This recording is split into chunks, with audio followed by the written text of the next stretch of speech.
विचार मंचावर उपस्थित असलेले सर्व पदाधिकारी, या ठिकाणी मोठ्या संख्येने उपस्थित असलेले सर्व शिक्षक वृंद, आप्तेष्ट मंडळी आणि ज्यांच्यामुळे या कार्यक्रमाला भरभरून अशी शोभा आली ते आपले सर्व चिमुकले विद्यार्थी, तुम्हा सर्वांनी तुमचा अनमोल असा वेळ आमच्या सरांच्या सेवापूर्ती कार्यक्रमाला दिला त्याबद्दल मी धनी परिवारातर्फे तुमच्या सर्वांचे मनपूर्वक आभारी आहे। खरं तर आज माझ्यासाठी आणि माझ्या कुटुंबासाठी फार मोठा अभिमानाचा दिवस आहे। अभिमानाचा याच्यासाठी कारण सरांनी त्यांची 32 वर्ष त्यांच्या आयुष्यातील त्यांच्या आवडत्या कामासाठी यशस्वीरित्या पार केलेली आहेत। जसं की म्हस्के मॅडमनी सांगितलं की पप्पांची घरची परिस्थिती अत्यंत हलाखीची होती। शेतकरी कुटुंबामध्ये त्यांचा जन्म झाला। घरी 5 भावंड, 2 बहिणी आणि 3 भाऊ। शेतकरी कुटुंबात जन्म झाला तरी हलाखीच्या परिस्थितीत त्यांनी त्यांचं प्राथमिक शिक्षण, माध्यमिक शिक्षण पूर्ण केलं आणि 15 जून 1992 साली अतिदुर्गम भागामध्ये त्यांनी आपल्या ज्ञानदानाच्या कामाला सुरुवात केली। जिल्हा परिषद प्राथमिक शाळा खानोद, तालुका वेल्हे ही अशी शाळा होती, अतिदुर्गम भागामध्ये त्यांची सेवेला सुरुवात झाली। शाळा म्हणण्यापेक्षा अगदी बंद पडलेली शाळा असेल, ज्या ठिकाणी लाईट नाही, रस्ते नाहीत, जाण्याचं कुठलं साधनही नाही, त्या काळामध्ये त्यांनी म्हणजे त्या शाळेमध्ये जाण्यासाठी होडीमध्ये जाऊन प्रवास करावा लागायचा। डोंगर सराई करून त्यांनी त्या शाळेमध्ये 10 वर्ष आणि 6 महिने ज्ञानदानाचं काम केलं। त्यानंतर आज आपली जिल्हा परिषद प्राथमिक शाळा बाबुलसर बुद्रुक या ठिकाणी ते 6 वर्ष आणि 7 महिने काम करून आज 32 वर्ष प्रदीर्घ सेवेतून सेवापूर्ती त्यांची होत आहे। खरं तर आजच्या कार्यक्रमाचे केंद्रबिंदू जे माझे गुरु आहेत आणि जे माझे वडीलही आहेत त्यांच्याविषयी सांगायचं झालं तर त्यांचा स्वभाव अतिशय शांत, संयमी। परक्यांनाही आपलं करतील असे काही शब्द असतात, परक्यांनाही आपलं करतील असे काही शब्द असतात, शब्दांनाही कोडं पडावं असे काही माणसं असतात, शब्दांनाही कोडं पडावं असे काही माणसे असतात आणि खरंच आपलं किती मोठं भाग्य असतं जेव्हा ती आपली असतात। असेच माझे वडील, ज्यांचं नेतृत्व, कर्तृत्व आणि पितृत्व आणि या सर्वांनी बनलेलं त्यांचं व्यक्तिमत्व म्हणजे माझे वडील। माझ्या आयुष्यातील सगळ्या आवडत्या भेटवस्तूंपैकी सगळ्यात महाग आणि अनमोल अशी भेटवस्तू म्हणजे माझे वडील आहेत।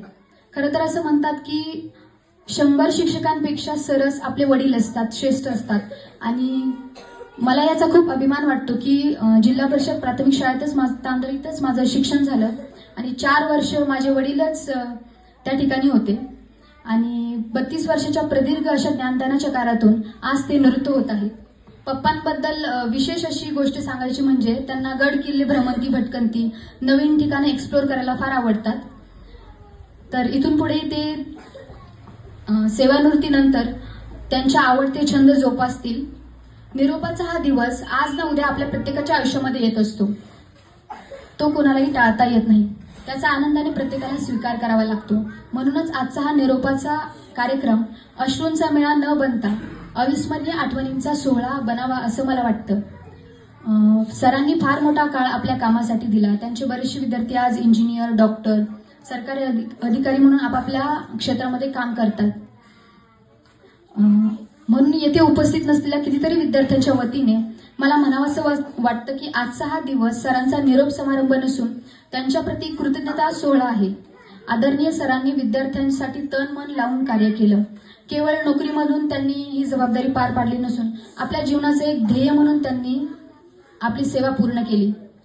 मला आजही आठवतं की मी 5-6 वर्षाची असेल आणि जिल्हा परिषद आपल्या प्राथमिक शाळा तांदळीच्या नवीन इमारतीचं बांधकामचं काम चालू होतं।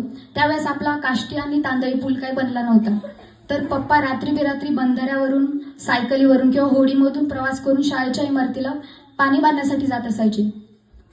तर नियमांच्या चौकटीत राहून प्रत्येक जबाबदारी त्यांनी चोखपणे पार पाडण्याची वृत्ती राहिली त्यांनी। आज आपण जर बघितलं तर एका जिल्हा परिषद प्राथमिक शाळा शिक्षकाकडे पाहिलं तर लोकांची प्रवृत्ती असते की प्राथमिक शिक्षकाची नोकरी म्हणजे 10 ते 5 फुकटचा पगार घ्यायचा, काही काम नाही। पण मला असं वाटतं की जिल्हा परिषद प्राथमिक शाळेचा शिक्षक हा सर्वच बाबतीने सर्वांगीण परिपूर्ण असतो, नैपुण्य असतं। जिल्हा परिषद शाळेच्या शिक्षकालाच विद्यार्थ्यांना शिकवण्याचंही काम करावं लागतं। वर्ग साफसफाईपासून ते सजावटीपर्यंत सर्व काम शिक्षक करत असतात। त्यानंतर शालेय पोषण आहाराचंही काम शिक्षकांनाच करावं लागतं। मतदानाचंही काम जिल्हा परिषद शाळेच्या शिक्षकांनाच करावं लागतं। एवढे सगळे कामं चांगल्या प्रकारचे करूनही शिक्षकांची कुणी दखल घेत नाही। आणि आज आपण पाहतो की बरेचसे शिक्षक देखील त्यांच्या कामामध्ये दिरंगाई करतात, कुचराईपणा करतात. पण आज मी हे ठामपणे म्हणू शकते की माझ्या वडिलांनी त्यांच्या कामामध्ये प्रामाणिकपणा आणि वक्तशीरपणा दाखविला. कधी त्यांनी दिरंगाई केली नाही. इव्हन कधी कधी माझ्या घरामध्ये पण आई आणि वडिलांचे वाद व्हायचे, कारण माझे वडील शाळेचा टाइम असायचा 10 10:30चा, ते आधीच शाळेमध्ये यायचे. तर आई म्हणायची की इतक्या लवकर शाळेत जाऊन काय करायचंय तुम्हाला, म्हणजे इतकी त्यांना शाळेची गोडी लागलेली असायची. जसं की म्हस्के मॅडमनी सांगितलं की शाळा रविवारी सुद्धा ते शाळेतच जायचे. परिवारासाठी त्यांच्याकडे म्हणजे म्हणावा तितका वेळ नव्हताच. खरं तर एक शाळा ही नुसतं वीट आणि दगडांपासून बनलेली नसते, तर ती बनते तेथील विद्यार्थ्यांमुळे आणि शिक्षकांमुळे. विद्यार्थी आणि शिक्षक हे शाळेचा खरा आत्मा असतात. मला काही ओळी या ठिकाणी म्हणू वाटतात की निरोपाच्या वेळी घ्यायचे नसतात हातात हात, निरोपाच्या वेळी घ्यायचे नसतात हातात हात, स्पर्श असतो सांभाळायचा मखमली हृदयात. निरोपाच्या वेळी नसतात मोजायचे भूतकाळातले क्षण, हसून असतात स्वच्छ करायचे हृदयावरचे सारे व्रण.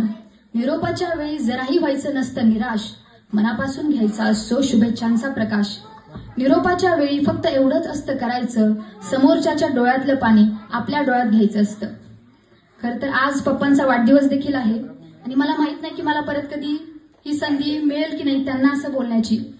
But my father is best father in the world, असं प्रत्येक मुलगी म्हणते, पण माझ्या वडिलांनी ते सत्यात करून दाखवले.